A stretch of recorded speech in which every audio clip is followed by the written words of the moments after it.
live now. How are you? Seriously. We're both exhausted, but we're good. I can imagine. I mean, like, Yeah. you have a pretty big weekend ahead of y'all, and things are, like, just coming back while simultaneously, like, everyone is freaking out. Yep. Yep. So, I get it. Well, also, like, a few of y'all play in other things, right? I mean, like, Yeah. y'all are busy people. Yeah. So I can get that. I can get that. Okay, so right now, what's going on is I usually do 3-song sets. So what will happen is the next 2 songs are gonna finish, and like we're like chatting on vid chat right now on like our social, but we'll also be on like the radio, Okay. radio as well. So that's like the only thing we just gotta really make sure we don't swear. Okay. I was gonna ask. We were just talking about that. Well, it's so crazy. I try not to. Sometimes I've done it, but like I try not to anyway, just because like I also teach, so it's just a good habit to like not. I feel like you don't want to like cross the streams and like just in case you like accidentally switch gears and like you're just like Yeah. casually swearing in front of children or on the air. Not that I care, but people do. Yeah. FCC So, definitely cares. Yeah, so after this tune, there's like 2 minutes left. We'll do Vonnie Kyle, and that'll be the thing. So since we just played the one of your tracks, why don't we just kind of like jump right in? I'll just ask a brief question about the record, and then we'll like actually plug the show, and like you can give the who, the what, the where, and the why about that when we have like a different audience. Because there are people watching right now. Hi, thank you for tuning in. Hello. But on the radio, there's going to be more. So we might as well use the platform when we have it, and all that fun stuff. So yeah. So is this the only show you have planned so far? Yeah, we've done a couple over the summer. We were in like North Dakota and Iowa, and then we had one at Dayblock. But this is the only thing we have in our books, like moving forward right now. Yeah. So you played on the road a little bit. Where in the Dakotas? We played Where were we? We played at Dempsey's in downtown Fargo, and then right on. The Prairie Pothole Music Festival in Anamoose, North Dakota. Nice. It was a blast. Yeah. It was so fun to be back at a festival. It's like it's weird because like the gigs have been pretty great, if I'm being honest, but like there's also like this small part of me that like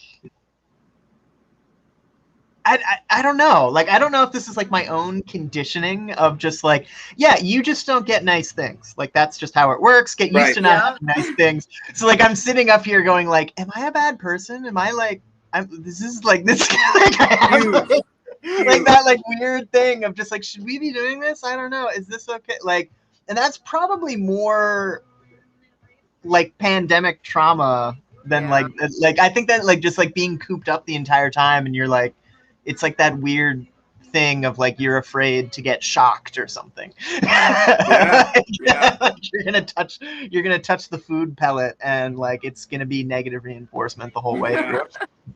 But like it has been good. The only weird thing for me is like occasionally, because I've been playing on the road a lot, and like you line up the dates and occasionally you'll get into a situation. This was like in the middle of the summer where like you'll like load in, everything's great. There's a wonderful stage set up outside, and then you'll like nothing's happening, and then you'll like meet the sound tech or like the owner of the venue, and then they'll be like, yeah, we're just it's kind of hot. We got the air conditioning running. We're just gonna do things inside. It's like there's nothing you can do about that. Like as an artist, like you show up and you're just like Like, what do you like? Especially road gigs, because it's like you're like, all right, you just drove 4 hours to get there, right? Like, what are you gonna do? Be like, no, you awful man, I'm gonna drive 4 hours and forfeit all the money that I really need right now. Right. And that's the only thing that's been weird. That's like the only, like, everything else, like, I feel like it's been genuinely good to be back. I definitely like feel some like hesitance from like performers and crowds alike, until everyone gets drunk, and then like there's like, I'm really glad barricades are a thing, if I'm being honest.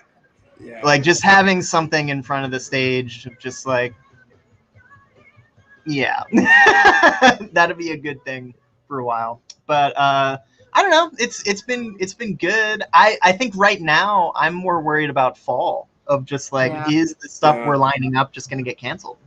Yeah. Right. Yeah. Yeah. That's we're hoping for you know, people to do their part, and right. Well, that's the craziest thing is like, right now, the weird thing about it is like, I've known people who are vaccinated and they're getting it now. Yeah. Right.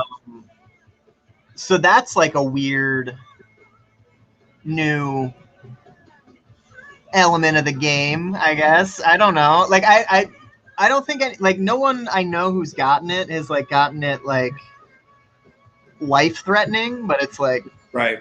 It sucks. Like, it's like the song that never ends, and it's just okay. So this song has like 10 seconds left. So stand by. We're gonna be on the radio here. So I'm gonna turn your mic on, and then I'm gonna back announce the set. So yeah, stand by. New Bonnie Kyle.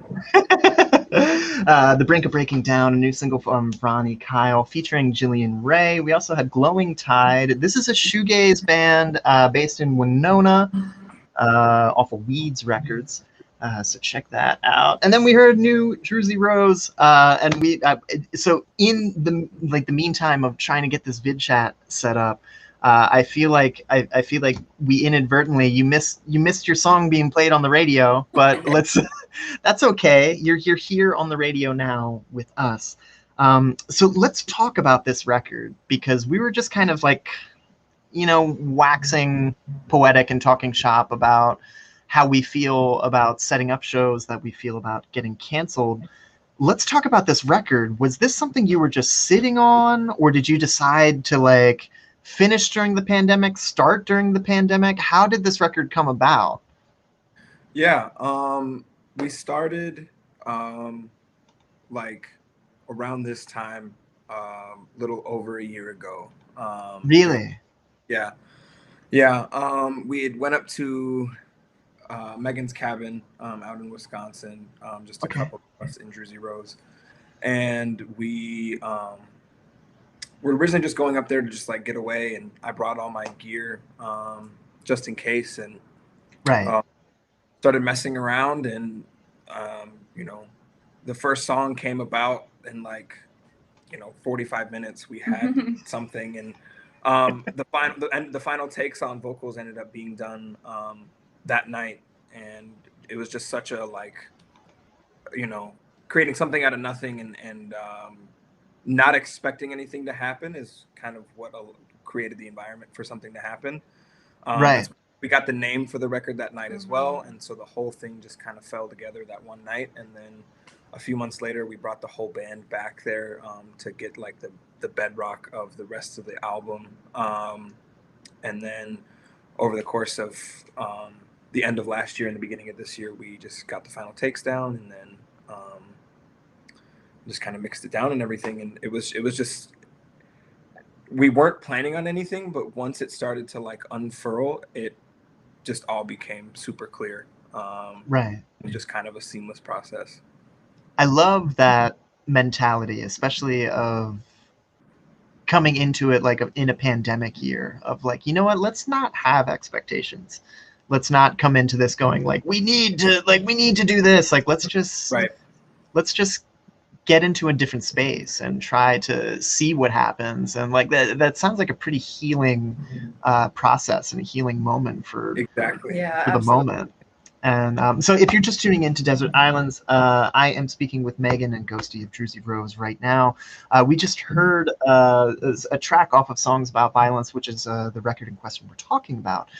So let's talk about this release show. I plugged it in before that last set. But let's actually I'm gonna let you talk about it. So it's this Friday, yeah, at the Turf Club? Yep.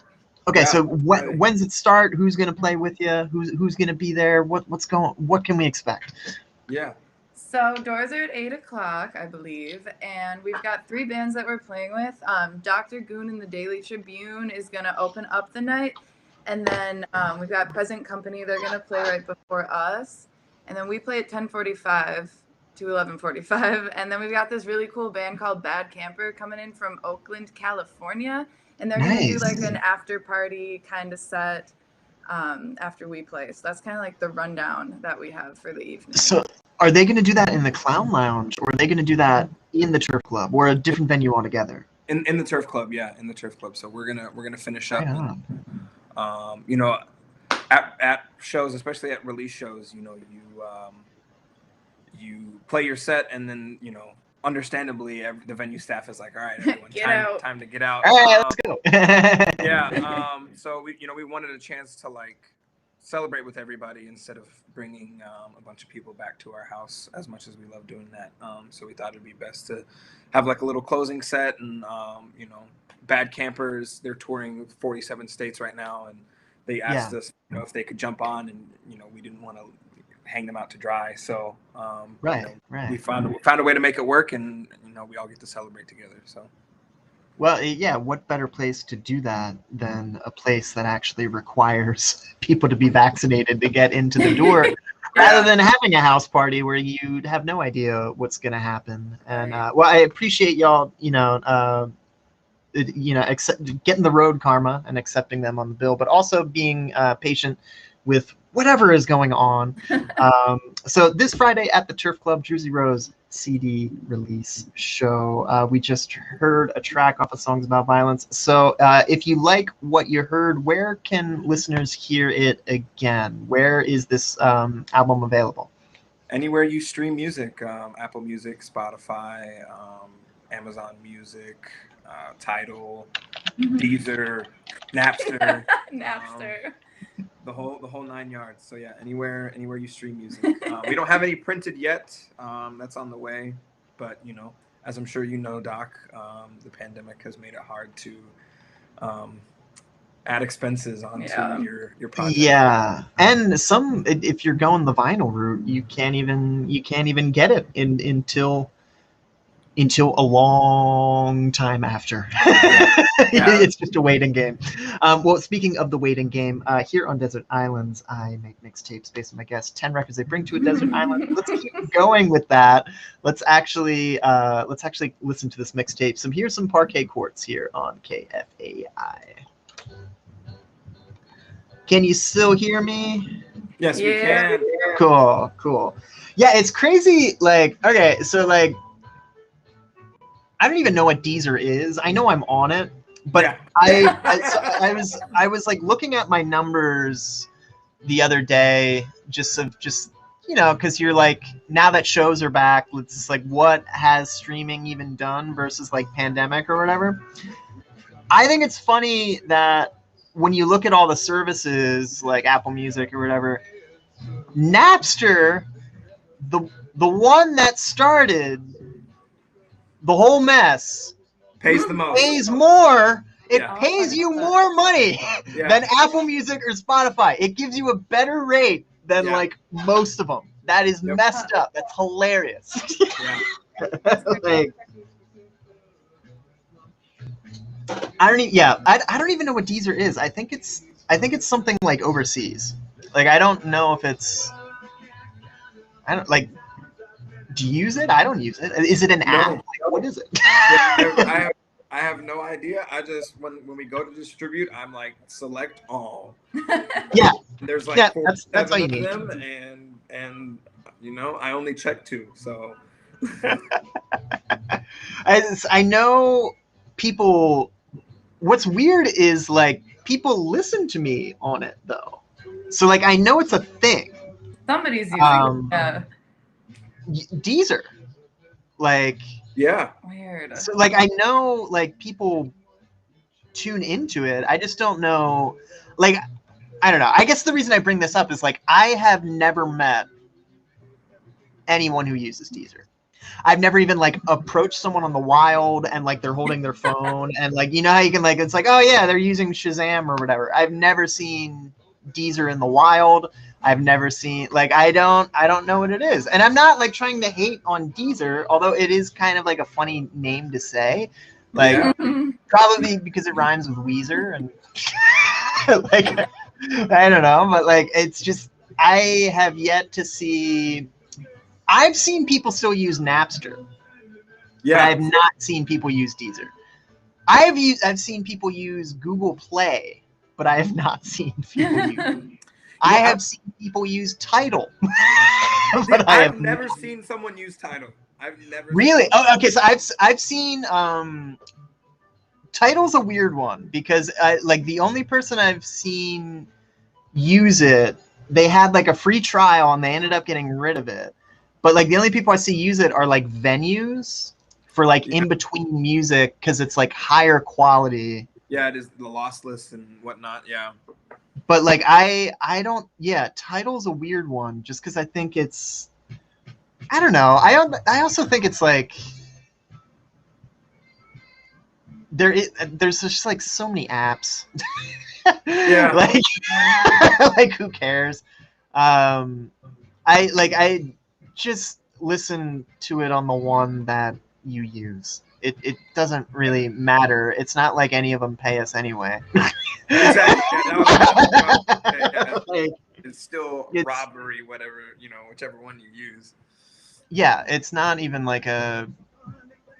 I see it more as like a search engine rather than like a store of just like, oh yeah, like we're getting streamed, you know. Right. Like I see it more of just like your parents and their friends, if they found out you had a band, where would they find you? They would probably like either Google you or just type you into Apple Music or Spotify. Right. And I think that's really the only reason to have it anymore. Because it's kind of like this weird, it's like going to college. Like it doesn't mean anything, but like if you try to apply to like if you apply to a job without a college degree, like it's like it's so hard to get a job. But like the college degree doesn't mean anything. I have one. I don't even know where it is. I don't even know where my bachelor's is. I don't know where mine is either, so I feel you on that. Like, I have a clue. I've dropped out of college 3 times, so. Yes. That's the energy we really need. It's like the like I don't think like, because even Bandcamp is taking a healthier cut. And I love Bandcamp. Like I think it's the best one, but like there's greed and then there's like the industry also sucks. Right. And like I get that people need to keep the lights on. Like so I get why Bandcamp is doing it. And at least they'll send you an email saying like, hey, we have to like raise our rates or whatever. So like I appreciate that. What I don't get is like the Spotify thing. Like when you look at the numbers, like you get paid not even 3 cents. You get paid 3/100ths of a cent. Hundredths of a cent. And like if you get if you get played on the radio and you're signed up with like one of the PROs, like technically you get 8 cents or whatever. Well, really you get like 3 cents. And if you're in a band of like 8 people, you get like 1 cent, and then your publishing company gets the rest. Spotify doesn't even do 9/100ths of a cent. Right. You know? So it's just like I get the whole mindset of like, hey, this is a business and we have to keep the lights on. but the big players in the industry have never shown me a valid argument, if that makes sense. Right. Yeah. It's such an where it's like, interesting. why can't you give us 1 cent? You make $67 billion in revenue a year. Right. If you paid every artist 1 cent per stream, that still wouldn't be much, and you'd probably still make more than half that. You'd probably still make, like, I don't know, maybe I'm just like pulling stuff out of thin air at this point, but I mean, like, I can't imagine bumping it to 1 cent would dig into your 67 billion, not million, billion dollars a year. Yeah. It's like, so like, I get that this is a business, but like, that guy didn't even come out and say, hey, this is the biggest streaming app in the world or whatever, so we had to spend this much money to make sure the servers can like do all the streams. He didn't even do that. He just came out and said, essentially, I don't want to do that. He said make more music. Yeah, it's like, you should just make more music. Exactly. Like, it's like that. That's where I'm just like, you know what? Okay. You don't even have a reason for why you're doing it the way you're doing it. You're doing it just basically to say, like, well, I want to do it that way. And if we paid artists more money, I wouldn't like it. That's basically like that's basically his TED talk. Like, he broke it down by saying, like, I just don't like artists, and I don't want to do that. We're not like, it wasn't even like a nuanced, like, oh, we gotta move with the, it was essentially just like, yeah, like, what are you gonna do about it? And it's I don't know. Yeah. Are you trying to make vinyl, or are you just gonna do like, hey, the record's out, like, just listen to it? Yeah. We actually had a friend and fan reach out to us, and he was like, hey, put these on Bandcamp so I can, put it on wax, and he wants to print his own vinyl. That's cool. Yeah. I mean, that's like, the highest praise you can get, I feel like, or one of the highest praises you can get. I mean, at some point, yeah, I think vinyl would be great, especially for this album, because it's so warm and just like, and like inviting, I feel like. But yeah, we have merch coming out, and that's an expense and everything. So, and after not playing for a year, doing a run of vinyl is gonna be a bunch of money. I mean, in my heart of hearts, I would love to, but I just don't know if it's. And I also, to be honest, I don't really know much about the process. We printed just like CDs for our first EP. And they look amazing. I'm so proud of how they turned out. I designed the whole, like, we did like a booklet of all the lyrics and everything, and I'm super proud of how that came out. But but yeah, vinyl, I feel like, is a whole other beast that I'm not really too experienced with. Yeah, I think getting songs out just on like CDs would be my priority, at least before doing vinyl. As cool as it'll be. I also don't have a record player. Right, so. me neither. I think it's funny how I don't own a CD player.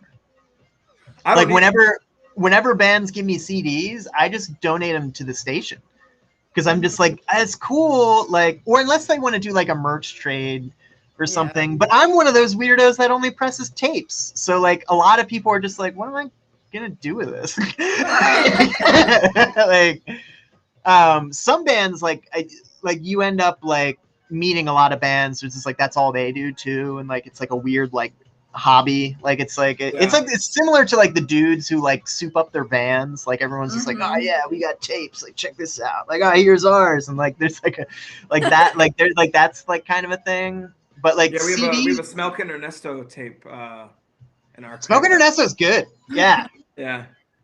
Like, I like the tapes. I do, and part of the reason I started that was, one, I have a van that I tour in that was made in the 90s. So tape deck is all I play. Yeah. But one of the reasons I never really liked playing Ice House or the Astor, no offense to Ice House or the Astor. Hi, Diane Miller. They're amazing venues, but like, I also understand that, like, yeah, there's a portion of people that like the folk music, but like, there's also a portion of kids who like can't afford to show up to that show. Mm-hmm. Right. And there was a portion of my life where I was just like, hey, I love playing here, but if I wasn't on this bill, I couldn't afford to show up to this show. Right. So like, that's why I make tapes, because they're cheaper for everybody. Myself and like fans, they're like $5. Stand by. We're going to go back on the air here after after one of these underwriting cards, which will be 10 seconds. So Perfect. stand by. All right, I'm going to turn the mic on here. More information at Does it offend you? Yeah. Not that message. That was the band. Does it offend you? Yeah. We are rock stars. That was the last song in that last set. David Bowie, Young Americans in Parquet Courts, here on Desert Islands. I'm making a mixtape for Jersey Rose based on the 10 records they would bring to a desert island. And okay, so I have a question, a legitimate question about the desert island, because this is not the first time someone has like gone into the hypothetical territory. Like when Portal 3 came on, like Liz Draper and Charlie Parr were talking about like, all right, we're gonna bring like you know, some badminton, and we're gonna they talked about supplies for making canoes, not to escape the island though. It seemed like Charlie was content to just be like, oh, I'm on an island, I'm just gonna chill with my favorite records, and I'm gonna make the most of it. You included a survivalist podcast, and I want to ask because like here's the thing about me. I love commitment to a bit. So if it was a bit, totally fine. But I actually listened to it, and it's pretty good. Like It was a bit. It's pretty good, to the point where I was thinking of like, what if I just found the shortest one? It's like 11 minutes. What if I just played it? But it had ads, and I'm not about that because this is public radio. But I was just like, okay, well maybe. So now I have a question. So it's totally a bit, but how did you find that guy? Because I was like, I don't even know who this is. And I started listening to it because it's like, okay, this is clearly a bit. But I was like, this guy's pretty good. I'm going to be totally honest. I have no idea who this man is. I Googled survivalist podcast. And that's the one that I found that would be the funniest. But I'm also, I don't know if you've ever seen the show Alone. No, what's that about? It's a reality show where people, 10 contestants go into the wilderness with 10 items, and they have to survive. Oh. And whoever survives the longest wins the show. And they have to film themselves, and they show up with just a backpack full of gear, and they have to like make their own shelter, catch their own food. And I have only been camping a handful of times. I've never been. I love the outdoors now, but that was only up until a couple of years ago. Had never really experienced the outdoors, but I am obsessed with this show. I tell everyone in my life about it, and I don't care if they want to hear it or not. It is my gospel. So I'm emotionally very into bushcraft, but I've never really done it myself. That's actually not true. Megan and I built a fort our freshman year. Okay. Where we met in our dorm, and us and a bunch of friends abandoned all responsibilities for like 8 days and built like an 8-foot tall dome in the middle of the woods. We paved steps and built a fire pit in the inside. So maybe that's informing my choice for why I included it. I feel like there's now that I'm hearing this is a cool idea, not just for a show, but just like some sort of challenge. And now I'm worried that somewhere someone is trying to combine Burning Man with the Fire Festival, of just like, yeah, it's a festival, but you're only allowed to camp with like 10 things. And, because here's the thing, there would be a bunch of people who would be like, why would I ever go to that? That sounds terrible. But I definitely know a few burners who would be like, no, it's an amazing experience. Like you're only allowed to go for like 10 items, and you all have to like work together and like forage and like forge this community. And then at the end, 311 plays a set. It's pretty cool. Like, that's actually, let's do it. That's my new festival. So here on Desert Islands, the Desert Islands Festival. The Desert Islands Festival, where you can only bring 10 bands and 10 items or fewer. It's like the Express Lane. Okay, so I am making a mixtape for Jersey Rose here on Desert Islands. If you're just tuning in, they have a release show coming up this Friday at the Turf Club. And we heard a track off of their latest at the top of the hour. I am going to play another song before I forget how to talk. Here is Belle and Sebastian, but up next we got some fun, some Say Anything, some Father John Misty. But first, your cover's blown here on KFAI.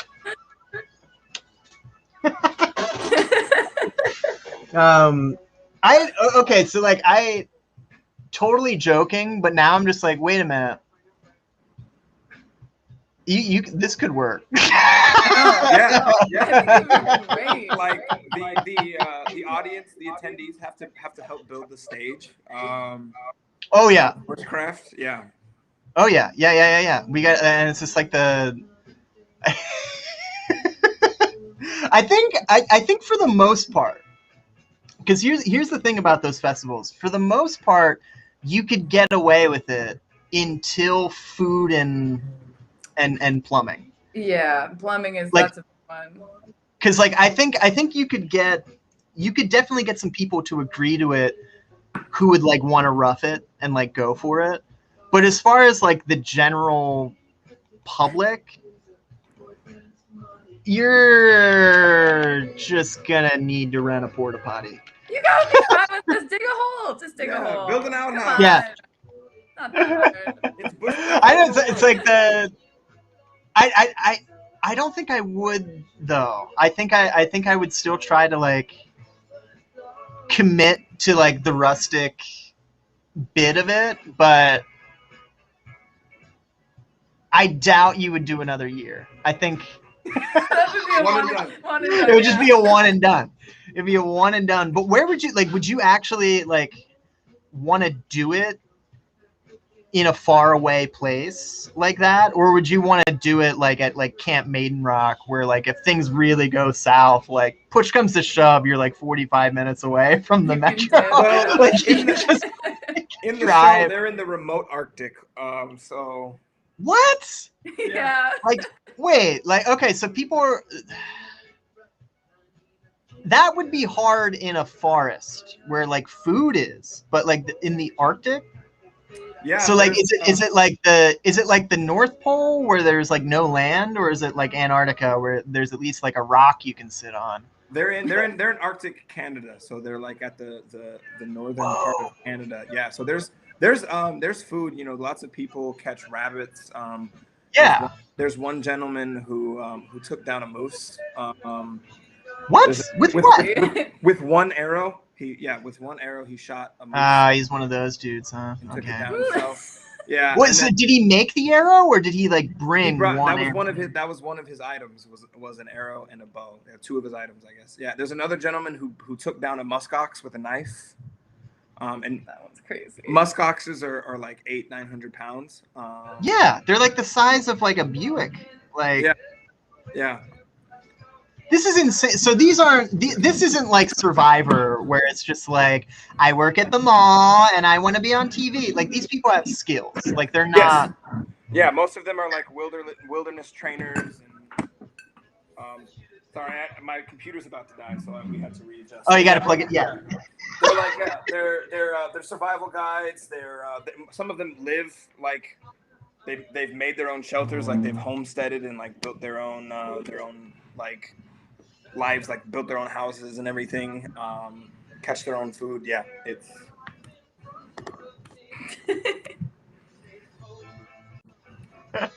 Hold on. Oh, are we still? We can still hear you. Okay, cool. No, I'm just making sure. Just making sure we're still live on the Facebook. Oh, gotcha. Oh no! I got the metadata wrong. All right, hold on. I'm gonna Not the metadata. I'm gonna redo it so it's like the right. Well, like it's the right band on the Chiron, but like if you actually like go to our Facebook page right now, it's just like Desert Islands with Druzy Rose, and then it's just like with Orchid Eaton. It's just like what? Oh. Orchid Eaton's not here. They will be here next week though, but that is for a totally different thing altogether. Okay. All right. So hold on. I'm trying to see because sometimes I end up like getting on a really random topic of conversation that I just kind of like want to beat into the ground, and I end up like talking too much. So I want to make sure we don't have to cut songs because we might. Because I didn't realize there's like we have like 29 minutes left in the show. Oh wow!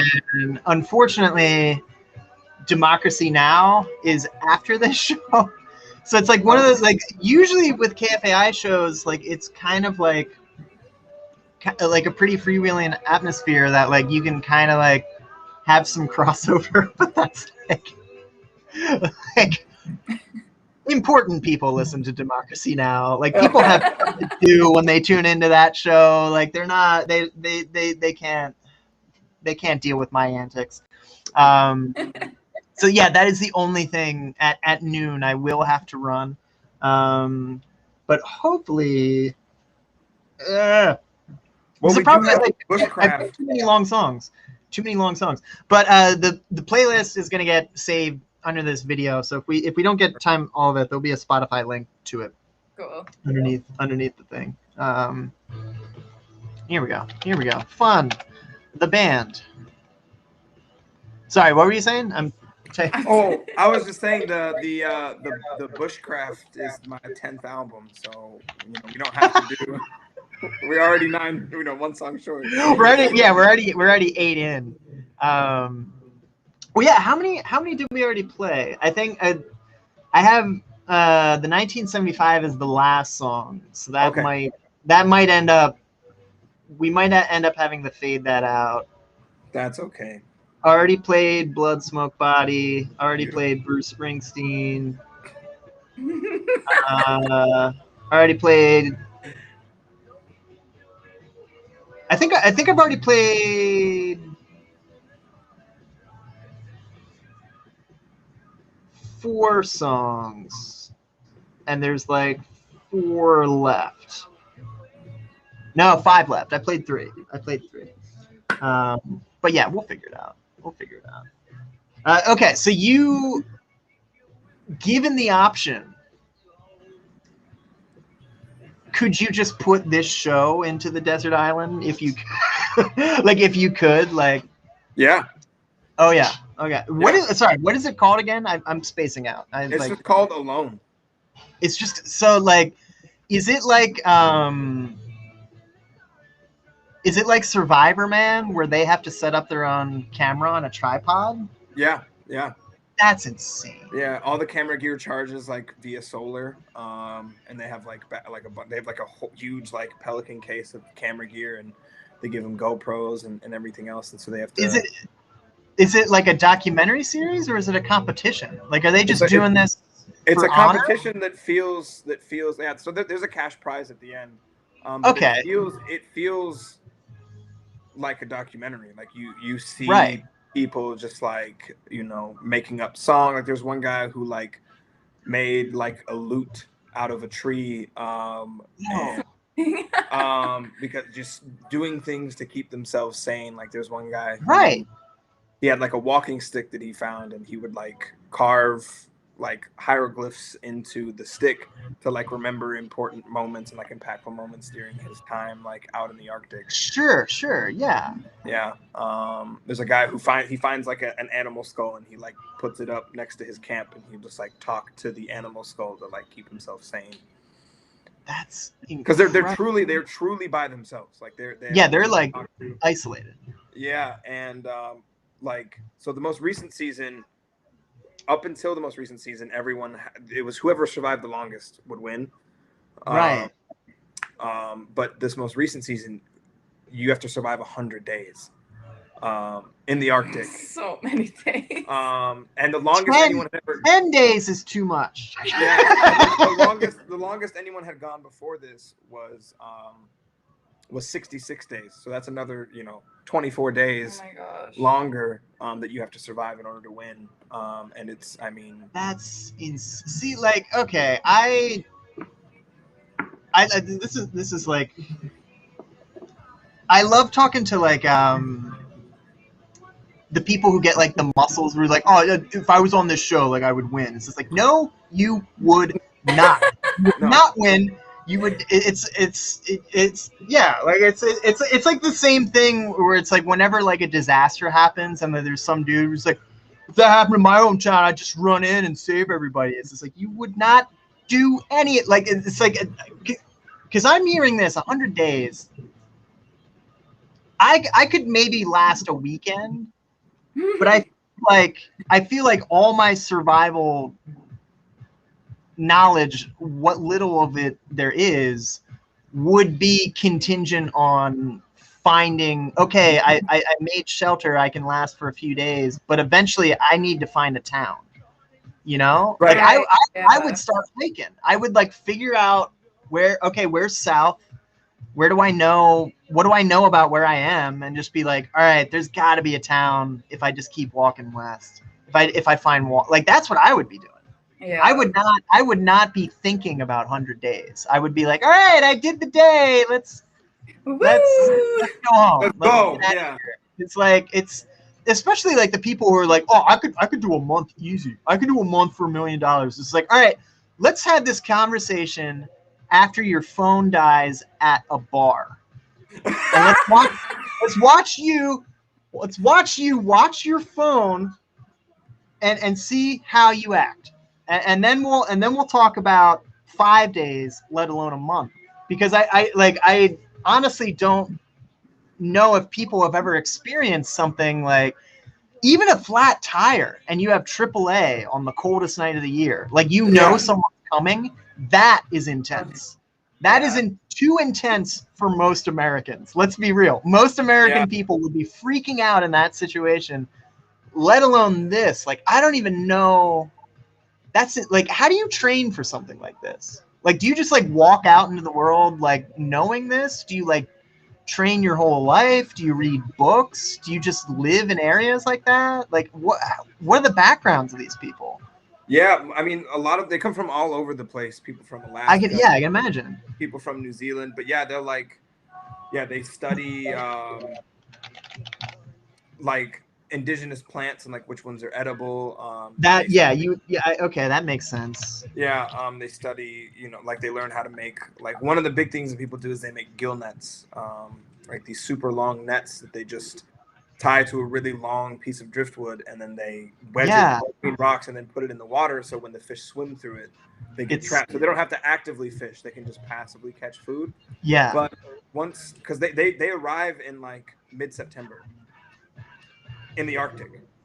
Oh my God! They're having to survive, like 2 weeks in. It's like the worst time. Yeah, snowfall hits. And once it gets cold, like the fish swim deeper down. So. And they're like they learn like trapping and snaring. So like they're catching rabbit. They learn how to recognize trails. So they see a rabbit trail, and so they'll see. This sounds fascinating. Like I almost wouldn't want to watch amateurs doing this. Like I Right. almost would, like want to watch these because like this is like how would you think to know to go in that direction?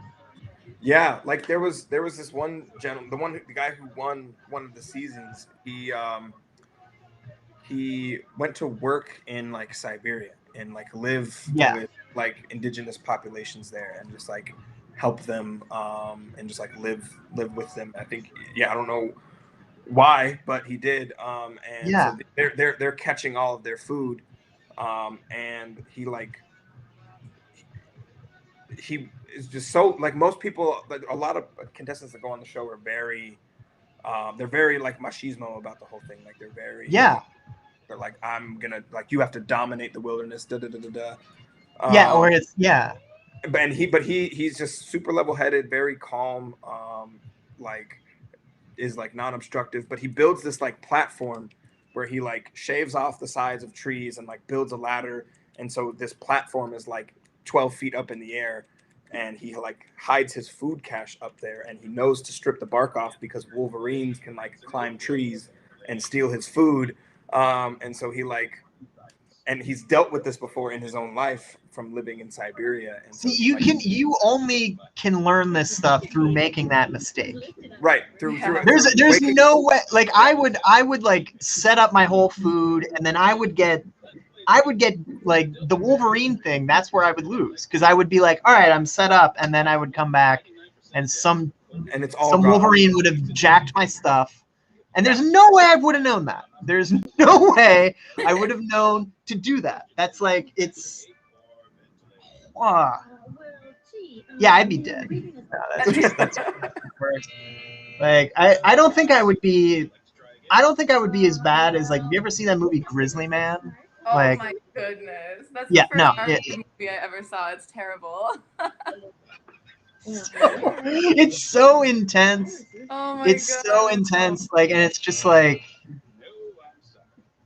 I haven't seen that movie in a while, but I feel like... Am I mean-spirited, or is that movie kind of funny? Like it's tragic, but like it's... I agree with you. Just because like it's just so ridiculous, but like it's also dark because like that person had to be... I don't know. That person kind of, I think, felt alienated in society to feel like they had to be like... So, if you're just tuning in, this is Desert Islands, the show where I make mixtapes for my guests based on the 10 records they would bring to a desert island. And I gotta say, this is like the first time like we've really gone into the island aspect. Like the actual island of things.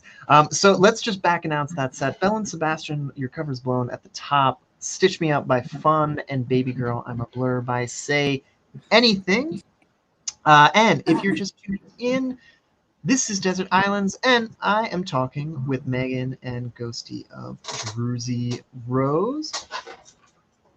Y'all got a CD release show this weekend at the Turf Club. And okay, so let's talk about that, just because I realize we have we're running out of time, and I want to make mention of that.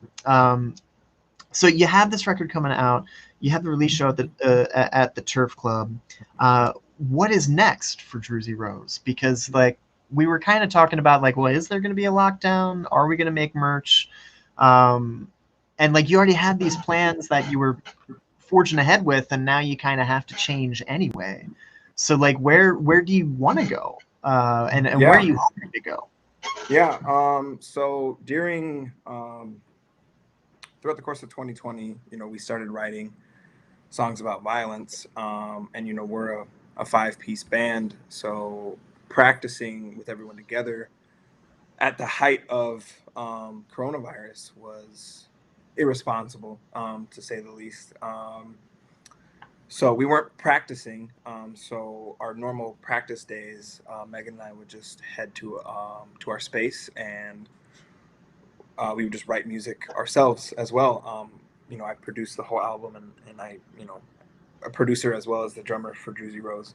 And when we were putting together the track list for Songs About Violence, we were going through all the songs we had written over the past year, and there was a bunch that Megan and I had just written ourselves that the band isn't on. They're a lot more like pop influenced and just feel very, there's a beat and then Megan is singing over it. Right. So yeah, I guess the long and short is that we're working on a second album that's going to be coming out later this year. Really? Yeah. So is there a definitive timeline on the release of this? Like, is this going to be like December, or is it just like we're not going to say a single thing yet? Yeah. So Rick Rubin, throw his name out there. He talks about how, it's better to not set deadlines for yourself until you have all the source material. And to me, that means, getting your mixes and your masters back, and having the whole identity planned out. That's the source material to me. Is not just, having the songs written. It's the whole complete package. So completely agree. Yeah. Yeah. So there's no definitive release date because we don't have the source material yet. And right. I'd much rather have it be as polished and as complete as it can be, instead of trying to, set a due date for myself and then cut corners and compromise where I have to, Right. And that's definitely something I had to learn the hard way of like booking a release show when we didn't even have the mixes back. And looking back, I don't even know how we got that done in time. That was like, I wish I could like teach a class in DIY and just like point and everyone be like, okay, you're going to learn not to do what we did for our first record. I'm going to walk you through every step that we did. And you're going to do the exact opposite of every single thing we did to get this show somehow on the road. But I completely agree. I completely agree with you there, because it's not just logistics. You mentioned something about identity, like knowing what the cover art is even going to be is sometimes hard to do without like the full track list laid out, or like just some sort of thing in your hand to be like, okay, well, where do we want this to be? Sometimes album titles change in those those parts, because it's just like, this is a better summation or a statement that honors what we're trying to do here, and sometimes that changes, and I completely agree with you there. So yeah, I don't want to rush it, but that does sound exciting. So Songs About Violence is out now. If you like what you hear, you can hear it again. And then release show this Friday at the Turf Club, and then hopefully more music on the way. Are you? I know we definitely said no to definitive goals, but is this definitely 2021, or is it more like this might be 2022, but we have it coming along? Definitely 2021, I would say. Really cool. With not having any shows after the release show, we've been kind of, nose to the grindstone with just kind of everything surrounding Songs About Violence. So it's going to be nice. Playing shows is obviously wonderful, and I'm so grateful, but especially with the entire world kind of creeping back into uncertainty, it just feels kind of right after the show to just kind of recenter ourselves and go back to what we were doing before, which is creating. So yeah, and now you have like a momentum for that mission if the worst of the worst happens and we have to do some sort of thing. I'm not even going to speak it into the universe. Yeah. I've learned that the hard way. So I'm just going to call it some sort of thing, because some sort of things can be good. Good things can happen. You don't even know. But yeah, love that. Good to hear that more music is on the way. But I don't know how much music we can fit into this set. So why don't we get right to it? We're going to have some Japan droids, but we're going to have some Tyler Childers in this set, and we're also going to kick things off with Father John Misty. If you're just tuning in, this is Desert Islands. I'm speaking with Megan and Ghosty of Druzy Rose. I'm making a mixtape based on the 10 records they would bring to a desert island. They have a release show coming up at the Turf this Friday, and Songs About Violence is available right now. Here's The Ideal Husband on KFAI. Okay, so 10-ish minutes left. Cool. So that, yeah, I'm definitely just gonna have to I'm gonna have to cut 3 songs off the set, but that's fine. That's fine. That's what the putting it on Spotify is for. Right. Anyway, but all right, yeah. So probably gonna have to fade out Tyler Childers just because looking at the math here, and I picked a lot of long songs this time around. Oh, I like playing long songs though. I don't know why. I feel like it's because we can get away with it on KFAI. Yeah. We're like not trying to shame the current, but like they definitely don't really enjoy playing 5-minute tunes too often, you know, where like I feel like let's actually go in here. Like right off the bat, 9 minutes and 36 seconds. Whoa. One of those, couple 6-minute tunes in here, a lot of 5-minute. Like it's just like the stakes are different in that style of radio though. Yeah. So knowing that, it's kind of fun to like every once in a while, like just play. But that's why I was like totally gonna play that podcast. I was just like, I've played full Godspeed songs, like 23-minute Godspeed songs on this show. Why not? Let's just play a whole It's only 15 minutes. It's just like, but there were like definite corporate ads that I couldn't, because like the podcast game is changed where it's just like, you used to be able to like fast forward through it. Like now like some of the code that plays these episodes like knows when people do that, and it like disables it. You can't like skip through any of the ads. It's like I just didn't want to deal with it. Yeah, no. But like, so yeah, a lot of long songs. I forgot to. See, sometimes my ADD is like super on point with this, where I'm like right on it, and sometimes I'm not. But I gotta type all the song titles that I play.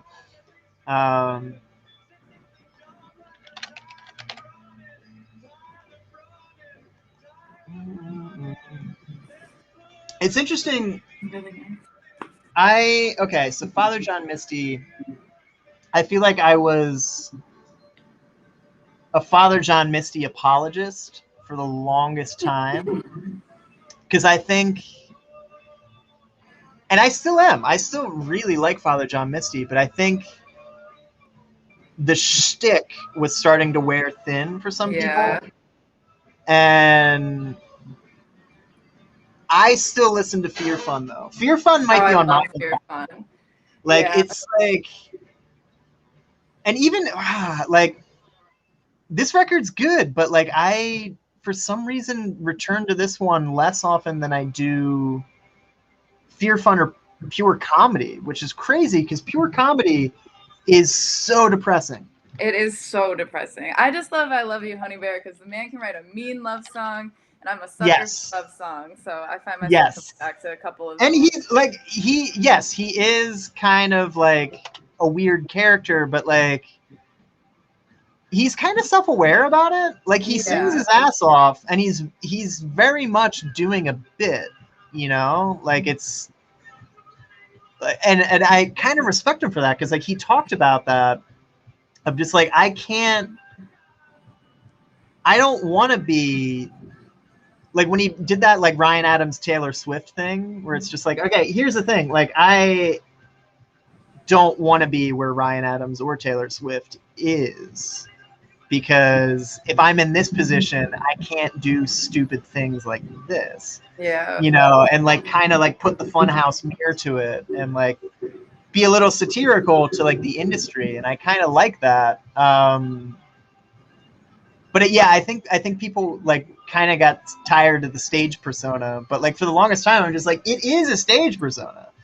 Like there are people who actually act like him in real life. Yeah. You know? Like it's like it's kind of funny that we have him in the mix, because like I think we kind of need him, but then in a weird way, like he almost like served his purpose. Like I would love another Father John Misty album, but like what would he?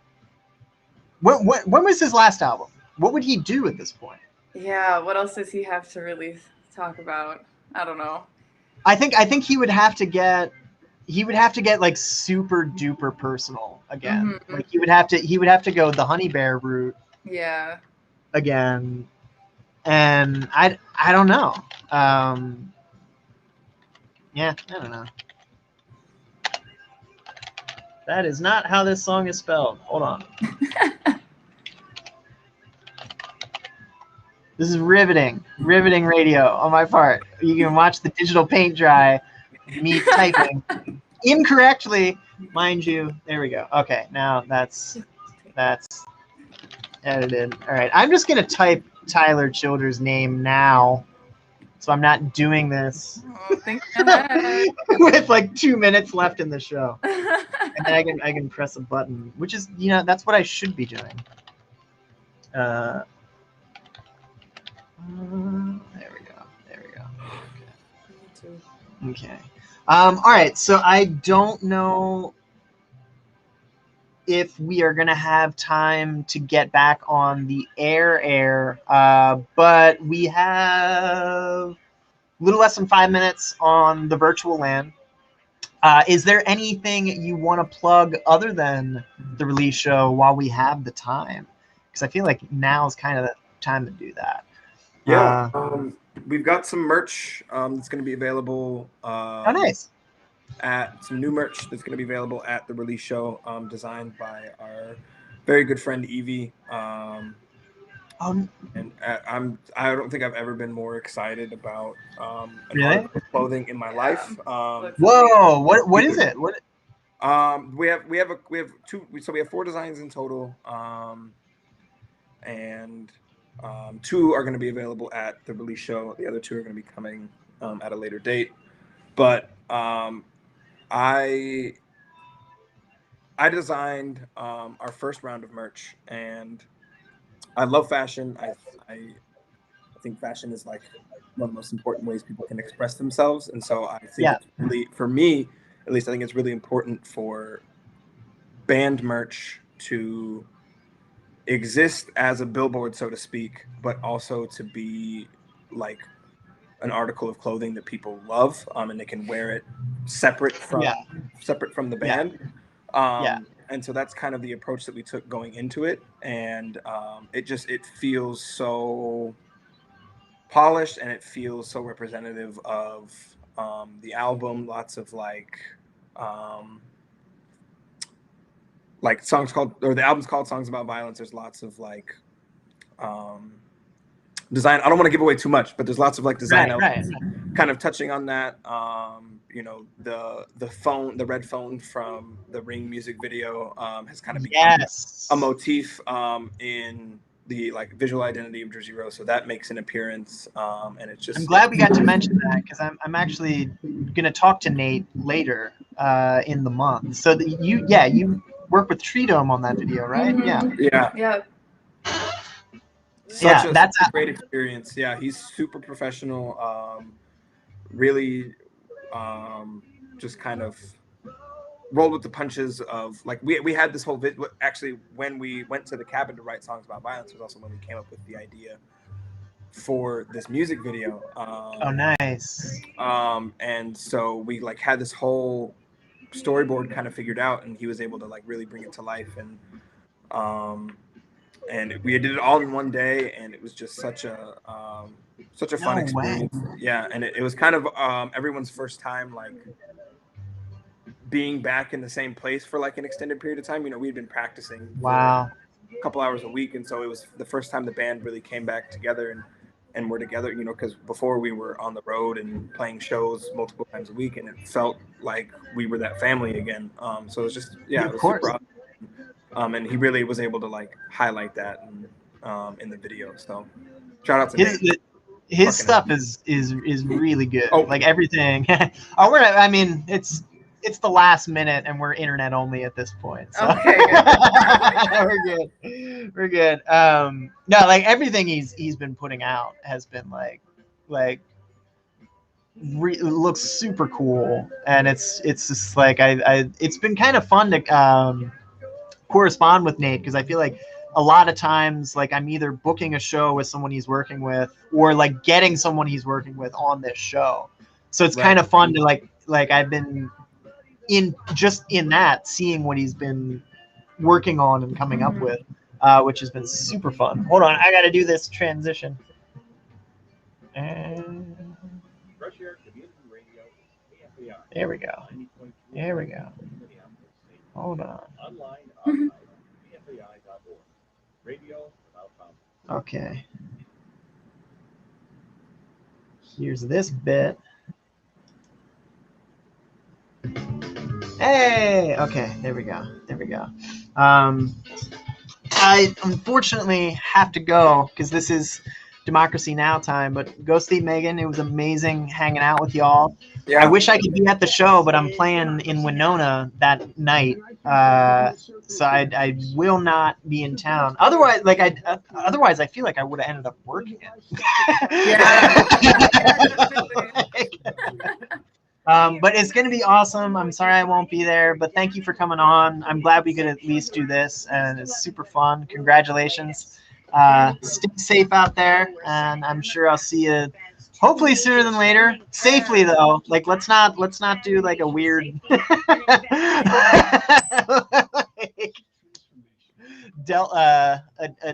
Delta party. But yeah, have fun, break a leg. It's gonna be awesome. Good to see y'all. Thank you for having us. Absolutely.